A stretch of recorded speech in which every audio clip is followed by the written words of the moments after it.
I think the definition of greatness is to inspire the people next to you.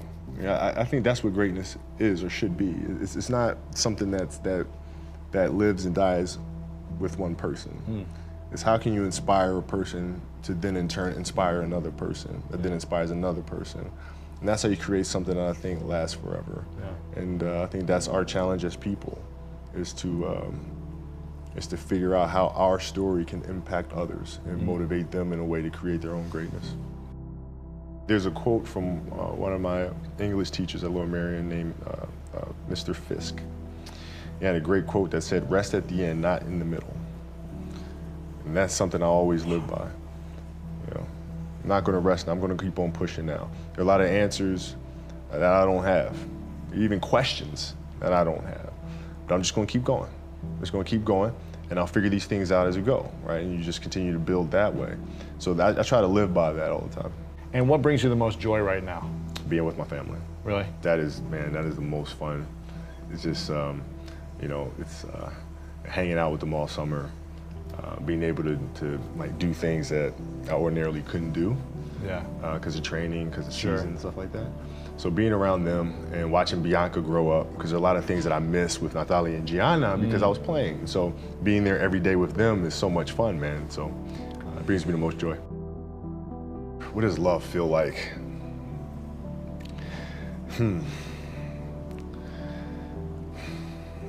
Happiness is such a, I think I would describe love as happiness. I think I describe it as a beautiful journey. You know, it has its ups and downs, right? Whether it's in marriage or whether it's in the career, you know, things are never perfect. But through love, you continue to persevere and you move through them. You move through them. And then through that storm, beautiful sun emerges. Right? And inevitably another storm comes. And guess what? You ride that one out too. So I think love is a certain determination and persistence to go through the good times and the bad times with the someone or something that you truly love. My parents were great. You know, growing up, you know, they instilled in me the importance of imagination, of curiosity, and understanding that, okay, if you want to accomplish something, I'm not just going to sit here and say, yes, you can do whatever you want. Yes, you can, but you have to also put in the work to get there, right? So they taught me that at a really early age, man. And when you grow up as a kid thinking that the world is your oyster, all things are possible if you put in the work to do it, you know, you grow up having that fundamental belief. My mom was there on a daily basis. My father was really influential at a really critical time where I had a summer where I played basketball when I was like 10 or 11 years old in a very prominent summer league in Philadelphia called the Sunny Hill League, where my father played, my uncle played, and they were like all-time greats and some stuff. And Wilt Chamberlain played in the league, you know, Earl of Pro Monroe played in the league. And here I come playing, and I don't score 1 point the entire summer. Really? Not one. How old were you? 11, 10, 11. And you're playing against other 10, 11-year-olds? Or you didn't score once? Not one. Were you in the game? I was in the game. How'd you not score? Because I was terrible. Really? Yeah. At 10, 11 years old, you were that terrible. Awful. I mean, you know, and I had these big knee pads on because I was growing really fast. I had socks all the way up here, and I had like the high top skinny, fade, like skinny as hell.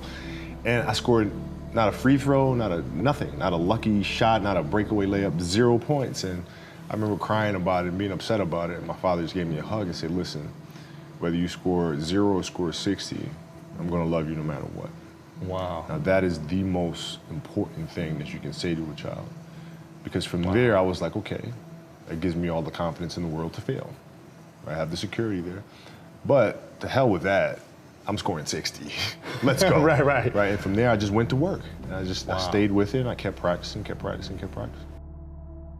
You know, when you're in this culture in our society, you can do some phenomenal things individually, but they'll never reach their full potential unless you do them collectively. And you have to figure out how to do that. The challenge for me was always compassion and empathy. I think about 2009, things started changing for me. I started really making a conscious effort to better understand. And that doesn't mean, you have compassion and empathy so you go softer on them. It's more like you put yourself to the side and you put yourself in their shoes and understand what they're feeling. And then you have to make certain decisions of, okay, what buttons do I need to push for this player to get them to the next level? So it's not sit around and it's all happy-go-lucky type of thing. Your leader, your job is to get the best out of them, even if they may not like it at that time. One of the things that I had to learn is how to get the best out of my teammates. Yeah. And most people think it's a simple thing, pass them the ball. But that's not how you make guys better. You have to really affect their behavior. How do you do that? So, I would tell guys, we got back-to-backs. I don't care if we're in Miami, I don't care if we're in a great city of Chicago. You can't go out, you gotta get rest. Right? Back-to-back games. Back-to-back games, right? Monday, Tuesday. You play Monday, you play again Tuesday. Guys aren't gonna listen, right? Right. So a few times, say, all right, we'll all go out. We'll go out together. Really? I'll drink with you, right? But the next morning, I'm banging on your door at 5 in the morning. Let's go. They're not getting Where are we going? I hung out with you, now you come hang out with me. Wow. This is what we do, all right, let's go. And we're at the gym, we're working out, right? We hit the bus, we go to practice, we play that night. And they're dead. And they're dead. And they're like, oh, lesson learned. Really? Lesson learned. Take them out once. Listen, if you're gonna do that, but don't let that compromise what we're here to do. Right. This is why we're here. This is why you're here in the first place. What does losing feel like to you? It's exciting. Why is it exciting? Because it means you have different ways to get better. There's certain things that you can figure out that you can take advantage of, right? Certain weaknesses that were exposed that you need to shore up, right? So it was exciting. I mean, it sucks to lose. Right. But at the same time, there are answers there if you just look at them. I'll give you an example. So Katie Lou Samuelson is one of the best college basketball players in the country. She plays at UConn. She's going to be a senior. And they just had a really tough season last year where they lost to Notre Dame in the final. And so I asked her, I said, have you watched the Notre Dame game? She was like, no. I said, well, why not? I said, I don't want to watch that. I said, I know you don't, but you're going to play Notre Dame this year, yeah? Yeah. What's the chances you see him again in the final? I said, well, you probably see him again. I said, well, you can't show up and play them without knowing why you lost that one, right? So, the mistakes that you've made in that game, you have to do the hard stuff and watch that game and study that game to not make those mistakes over and over again just because you weren't brave enough to face it. So she came down to the office. I brought her down to the office and we sat down, we watched that game together. Wow. Right? And you gotta deal with it. Face it. Gotta deal with it. Face it, learn from it. When you play for 20 years, I played for 20 years, you reach a certain level, you're like, okay, wait a minute, I have to start again at the base of a mountain and try to climb the top of this mountain. First of all, what mountain am I climbing? I don't even know, like, what the hell am I gonna be doing? And it's very scary. It's very scary. Even for you? Oh, absolutely. Wow. Absolutely. And the thing that helped me actually was hurting my Achilles, because that forced me to sit there and say, okay, the day could be today that your career is over. Now what do? You have these ideas about doing something with your life after basketball, but what if today is the day that's it? Now what do you do? So I had all this time sitting there with my Achilles injury and contemplating and thinking, and I said, I better get to work. Wow. And that was that. The mentality book is really about process and craft. I've broken the book up into 2 sections. And process is really about the process of preparing, through injury, recovery, studying of the game.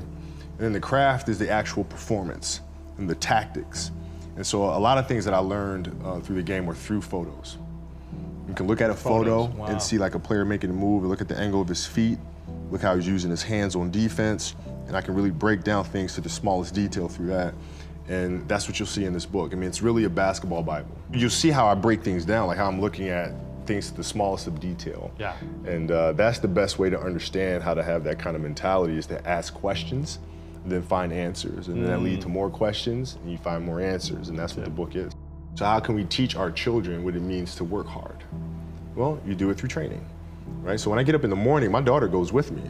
4 a.m.? 4 a.m. My 15-year-old goes with me. She goes with me before school, and it becomes a daddy-daughter thing. That's cool. She just got her permit, right? So she drives in the morning. It becomes a cool thing, right? But through that process, she understands the value of hard work and things taking time. And the same thing with my 12-year-old, right? She practices every day, right? And so it's through those behaviors is where I find the motivation to do it.